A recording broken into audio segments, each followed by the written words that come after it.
Welcome to the Georgia High School Association presentation on sudden cardiac death, how to protect your family.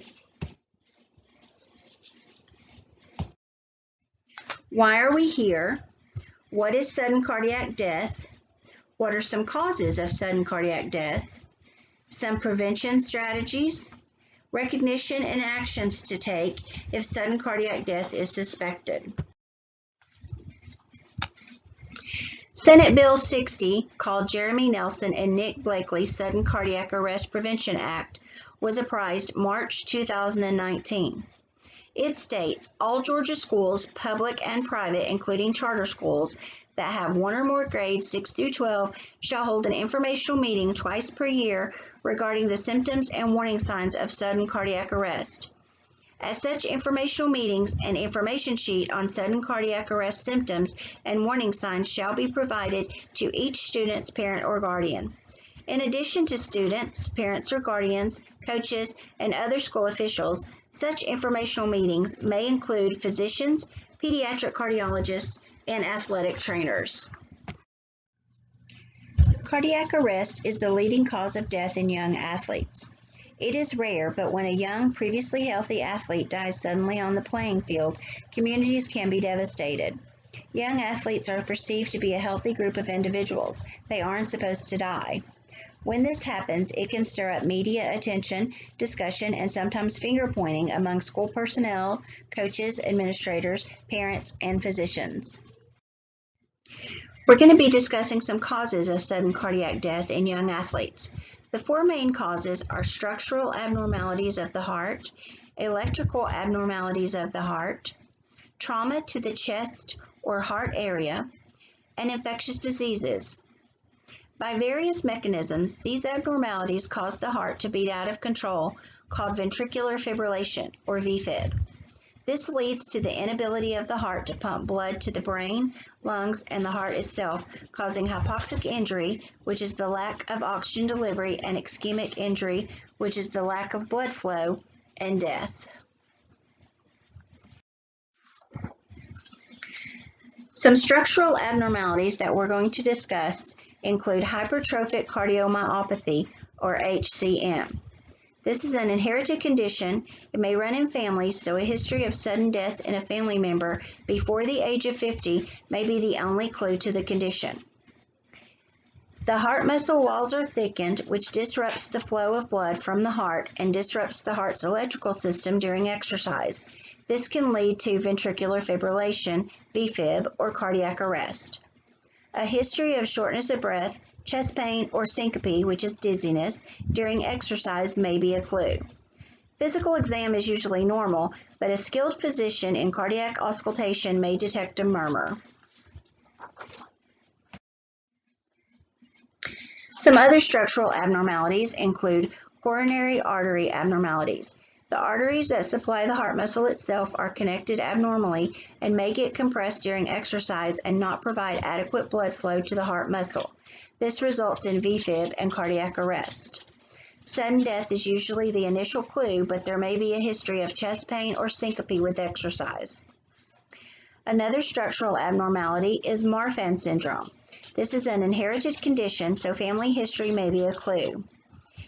It is a condition which has abnormal collagen in the aorta, and it may rupture with exercise.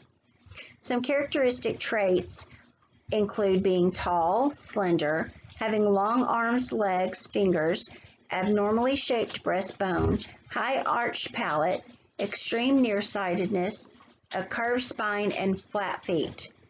If any of these traits are noticed in an athlete, it should raise suspicion of this condition.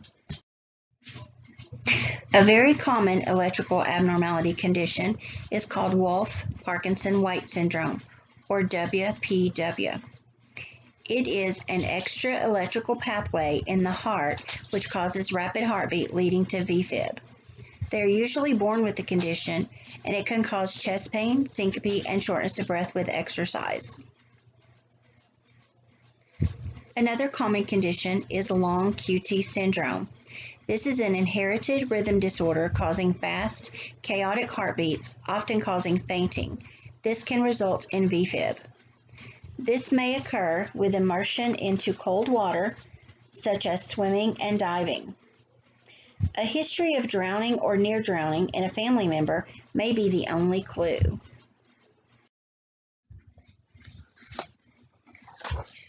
Traumatic injuries to the heart can include commotio cordis, which is blunt trauma to the chest from a projectile, usually in lacrosse, baseball, or hockey, or contact sports, martial arts, and football, at exactly the wrong time in the cardiac electric cycle may induce VFib. This is more common in children due to a thin and compliant chest wall.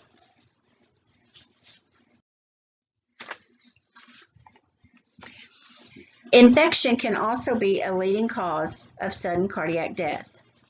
Myocarditis is inflammation of the heart muscle, usually from a virus.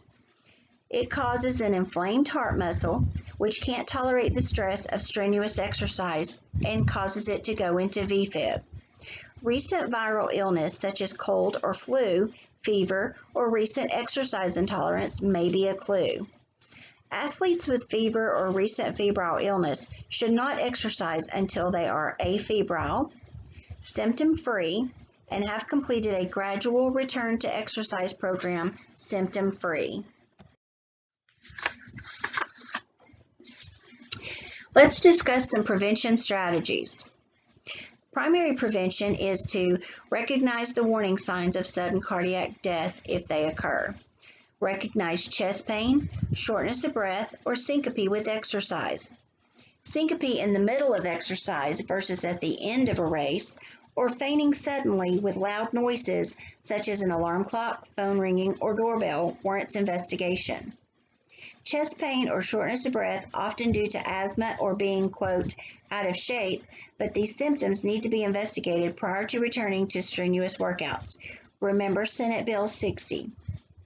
Sudden, unexpected death in a family member before the age of 50 is also a red flag to a possible inherited condition and warrants investigation. Drowning or near drowning in a family member could indicate long QT syndrome. Family history of known cardiac disorders, Marfan syndrome, or electrical abnormalities of the heart also warrant investigation. Now let's discuss some prevention strategies. It is important to get a yearly pre-participation physical exam by your primary care physician, which is usually your pediatrician. GHSA requires this form as of 8/1/2019 and will not accept any other versions. A thorough history and physical exam by a skilled physician is the primary screening tool in preventing SCD. Mass pre-participation physical screenings in gymnasiums should be discouraged because this format, despite being popular, often doesn't allow for a thorough history or careful cardiac auscultation due to the noisy environment. It may also be performed by a provider that is not the athlete's primary physician. It's usually an orthopedic surgeon, which is not skilled in cardiac auscultation. Previous health records also are not available and unable to update immunizations with this format. Family history may not be reviewed by parent and may be inaccurate and possibly miss important family historic clues that may be causes of sudden cardiac death. Recognition and actions are very important in SCD. Personnel must be able to recognize SCD. Whether you see them collapse or not, you must assume SCD as a possible cause. Act quickly, call for help. Be trained and certified in hands-on CPR. Obtain the AED as early as possible and know how to use it. Every minute is critical.